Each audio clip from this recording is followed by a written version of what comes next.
Good morning, everyone. Thank you for tuning in. I'm Michael Mbayi. I'm a co-chair of the Capital Market Union Technical Committee of the Luxembourg Private Equity and Venture Capital Association and a director in the Banking and Finance Practice Group of Wildgen. For our international audience, LPEA is the most trusted and relevant representative body of the private equity and venture capital practitioner with presence in Luxembourg. LPEA plays also a leading role locally, actively promoting private equity and venture capital in Luxembourg. Regarding our Capital Market Union Committee, this is a group composed of experts, and you are in charge of monitoring the regulatory and legal development in relation with the CMU, replying to consultation of the EU Commission and other public and regulatory bodies in relation with the CMU. We are also involved in training activities, and we set up the official position of the LPEA regarding technical aspects in relation with the CMU. So this is in this context that we propose this podcast about the change regarding the Luxembourg securitization regime. Indeed, there is currently a lot of excitement in the market regarding this new regime because this will grant new opportunities, namely regarding the active management of CLO and CDOs, where actually we comply with the conditions of the law. So to talk about this topic, I'm joined by two other experts. First, we have Constantin Iscru. Hi, Constantin. Can you please introduce yourself? So my name is Constantin Iscru. I'm a counsel at the DLA Piper in Luxembourg in the finance projects and restructuring department, and I will contribute with my colleague for the podcast, Journee, to this presentation. Thank you very much, Constantin. And Julia, can you please introduce yourself? Yes, thank you both. I'm legal manager at ING Bank. I worked on various transactions related to Luxembourg securitizations since I arrived in Luxembourg almost 10 years ago. And in accordance with the ING's outside interest policy, I'm attending this podcast in my personal capacity. So nice to be here. Thank you very much, Julia. So first of all, to kick off, Julia, can you give us a broad or actually situation of the current securitization transaction in Luxembourg and on the market? Yes. As you may have heard before, but Luxembourg has always been an attractive place for securitization transactions. By end of March 2021, there were the securitization vehicles were almost 1,370 vehicles. And this represents almost 9,000 compartments in Luxembourg. So that's a lot. This also represents really 400 billion euros in assets under management. Even before the new law, which we will further discuss with you both, Luxembourg was always a very attractive jurisdiction.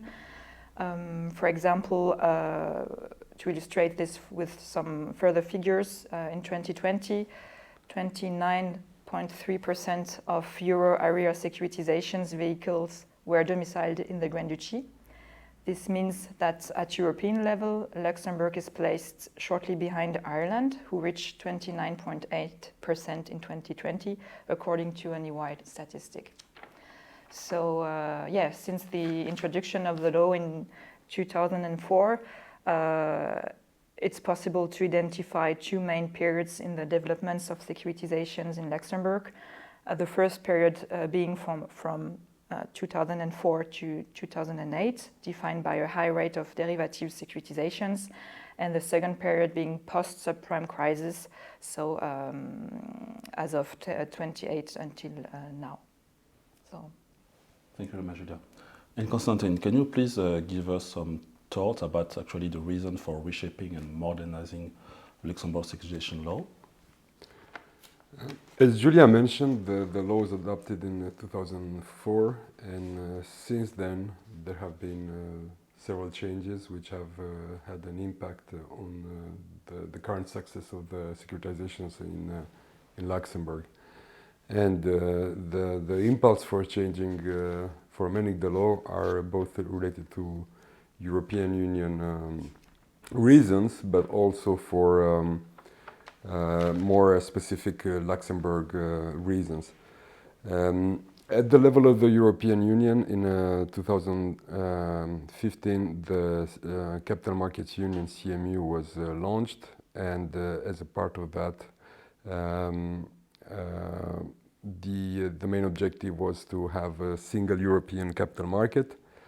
The CMU action plan was revamped in 2020 and 2021 to address more specific action plans, such as in the field of LTIFs. But CMU also aims at increasing the use of securitizations. As mentioned by Julia, there has been really a change of volume in European securitizations in 2000 compared to 2008.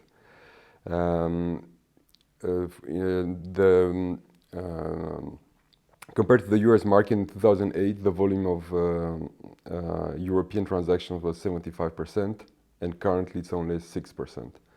And the importance of securitization is that it allows to package smaller claims and less rated loans or assets, and thus contributes to freeing up the balance sheet of banks, which instead can increase their lending capacity, and thus basically favoring the financing of small and middle enterprises, and which is the real economy. On the Luxembourg level, the law was adopted in 2004, so there has been a bit of time since then, and in the meantime there was an introduction of new forms of companies, such as a special limited partnership, and also the alternative investment funds, which have resulted that the initial drive for Luxembourg securitization was waning in recent times, even if Luxembourg remains one of the top EU jurisdictions in the field. As regards private equity, the prohibition of active management and the unavailability of the special limited partnership or other corporate forms which are generally used by actors in private equity has resulted also in the use of AIFs for transactions which in another jurisdiction would be carried out via securitization structures.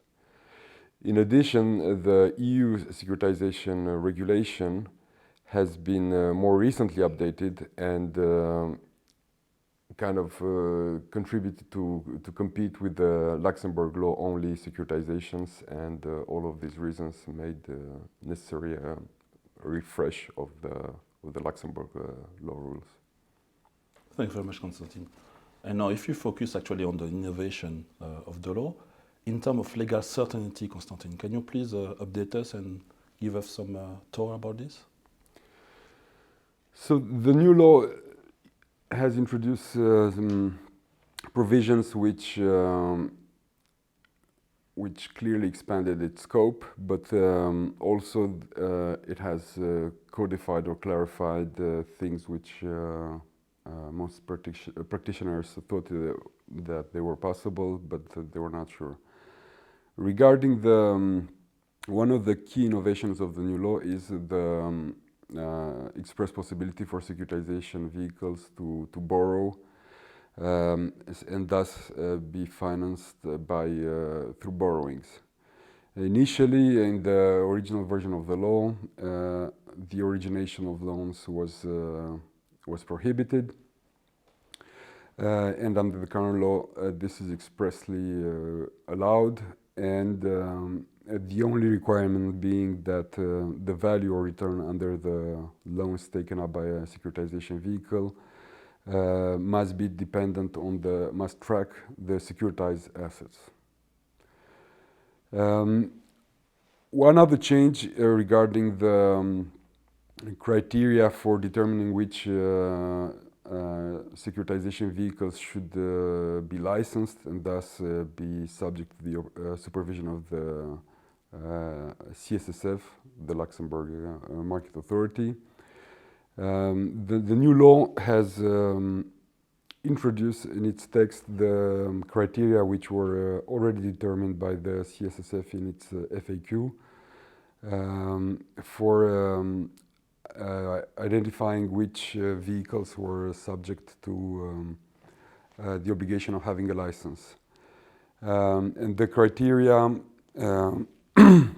for having a license is having public issuances for amounts which are higher to 1,000 euros, and the issuance having less than 3 times per year issuance which are not private placements, and therefore the issuance must be made to professional clients. An additional clarification was that now there are express and specific sanctions for Luxembourg securitization vehicles which should have obtained a license and did not do so, and this would incite even more the CSSF to operate its supervision mission with clarity. One of the more technical changes regards the new requirement for securitization funds as opposed to securitization companies to be registered with the Luxembourg Register of Commerce and Companies. This would allow to increase the transparency of the Luxembourg securitization market, and it's also in alignment with what is happening on the AIF front and funds generally. A fourth change, which is this time really a clear expansion of the scope of what Luxembourg securitization are, is that following the introduction of this new law, securitization vehicles would be allowed to not only issue securities, but any type of financial instruments, which is a wider concept, and this would include promissory notes or other types of instruments which are used in practice and which did not fall under the narrow definition of security. And the benefit of this is also that it also covers future instruments which would be introduced in the future. So this will permit the Luxembourg securitization law to have quite a long possibility of evolution. Thank you very much, Constantin. Indeed, regarding this clarification and the scope regarding financial instruments compared to securities, because in practice, actually, as we know, so we have a Luxembourg security vehicle, but the law governing the security can be a foreign law. So actually, when you want to define the term security, it may actually differ from a country to another. So the idea with extending the scope to financial instruments will provide in practice more flexibility when structure this, and there will be more actually, more legal certainty and less actually legal issue. So Julia, from your side, can you expand or maybe other scope or other point of flexibility introduced by this new law? Yeah, so Constantin addressed already some of them, but there are 2 main changes also which come to my mind. First, the release of the limitations on security interests and guarantees. According to Article 61(3) of the old law of 2004, securitization vehicles were not allowed to grant security over their assets to third parties to the securitization transaction. Now the new law grants some flexibility by explicitly introducing possibility for securitization vehicles to grant security interest to a wider scope of beneficiaries, since security interest or even guarantees can be granted to any creditor party to the securitization transaction, and therefore not only vehicle direct creditors, but also its indirect creditors. So that's a major change. And in that respect, also any reference to the current sanctions, for granting a security interest in breach of the principle has been removed in the new law as it was actually expected. So that's the first main change I would think about. And the second one is adjustments with respect to equity finance compartments. Indeed, in respect to the treatment of distribution of profits and losses of equity finance compartments, the new law clarifies that it has to be performed on a compartment basis. Further, constitutional documents of securitization vehicles can allow the financial statements of each equity finance compartment within the securitization undertaking to be approved only by such compartment's shareholders. So this gives some more flexibility and clarity on both the two points. Yes, indeed. Thanks very much, Julia. And indeed, actually, maybe to give an example of the problematic that you had before, regarding the granting of security. If you take a concrete example of a Luxembourg securitization vehicle, and which is part of the group of company, and with the parent company which receive a loan from a bank, and the proceeds of the loan will be actually received ultimately by the securitization vehicle. Normally, in such context, the bank will ask for a guarantee of security from the securitization vehicle. But with the prohibition that we had in the law before, this was not possible because the bank as lender is not actually an investor of the securitization vehicle. But with this change, actually, this provides more flexibility in terms of financial structuring for this type of transactions. And Constantin, maybe can you please also give them some thought about the interest for the private equity stakeholders in terms of change in the new law? I think most of these changes will indirectly be useful for private equity stakeholders, but there are two of them which concern them more directly. The first one is the new corporate forms which Luxembourg security vehicles may take. And the law has basically now allowed to have types of companies such as société non collectif, special partnership, simple partnership, or simplified limited company. All of these were introduced after the adoption of the initial Luxembourg law in 2004.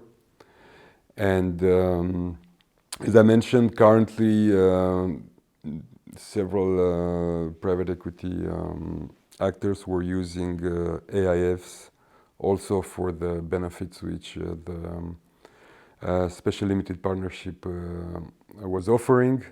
And basically now they can do, they also have the option of using Luxembourg securitization vehicles and not just funds. And this should be particularly appealing for private equity houses or family offices, which generally use partnership structures in general and also in Luxembourg. The second more relevant change is the possibility of active management of securitized assets.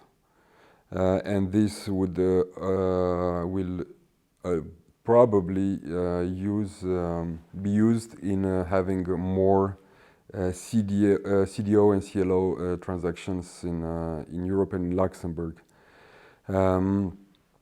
The active management was of securitized assets or their portfolios or the various assets which were contained by such or acquired by such vehicles is now allowed, provided that, like most of the other changes, you have vehicles which are not subject to the license of the CSSF and which do not issue financial instruments to the public. This change, like I said, would allow for Luxembourg securitization vehicles to either manage directly or via a third party the portfolios which they manage, which is particularly useful in the context of CDOs and CLOs, where an active management is required given the content of such portfolios. A third change which may be also useful is the possibility introduced by the new law for securitization vehicles to acquire directly or indirectly securitized assets, and this opens up the possibility of, for example, having subsidiaries which owe the assets which are securitized and which have proceeds which are actually used in the securitization. And you could also have, for example, holding properties which will have revenues which will be used for the securitization. So there is a clear expansion of the scope of what can be done under Luxembourg securitization law and with Luxembourg vehicles. And this can only be beneficial for the private equity actors who, in addition to the AIFs, will also have this new avenue for carrying out their activities in Luxembourg. Thanks very much, Constantin. And Julia, what is actually your personal view or feeling regarding this new law? Well, I think it's a great change for Luxembourg. It's maybe, as Constantin mentioned, the change relating to CDO and CLO will maybe help Luxembourg to have some more, I would say, transaction and to be a real competitor to Ireland. So I think that's the main objective of the change for the economy here. And yes, so no, I think it's a very good thing. And the other point we haven't mentioned so far is the fact that the granting of loans for vehicles, securitization vehicles, is still forbidden. So it makes no competition to banks, and there is no risk of shadow banking. So that's also something which is good from my perspective, from a bank perspective. So yeah, that's it. Constantin, for your final views. I think the new law is promising. I think it will definitely help the Luxembourg securitization market. And as I mentioned in the beginning, I think there is room for more transactions in the field of securitization in Luxembourg, in Europe generally, given the fall of volume which has been recorded since the financial crisis. The actual success, it's still hard to determine at this stage, but I think it will definitely help the attractivity of Luxembourg. I don't know if it will be as successful as the AIFs, but it's definitely a good step in the right direction. Thanks, Constantin. And I think actually I concur with you say. I think that it sets a level playing field Luxembourg because you have the investment fund securitization, and now actually the manager will be able to structure it actually appropriately. And I think that is good so for the private equity space here in Luxembourg. And I'm sure that yes, Luxembourg will be up for the management of CLOs and CDOs. So thank you for the audience for tuning in again, and we'll be again soon for other podcasts. Bye-bye. Bye-bye. Thank you. Bye.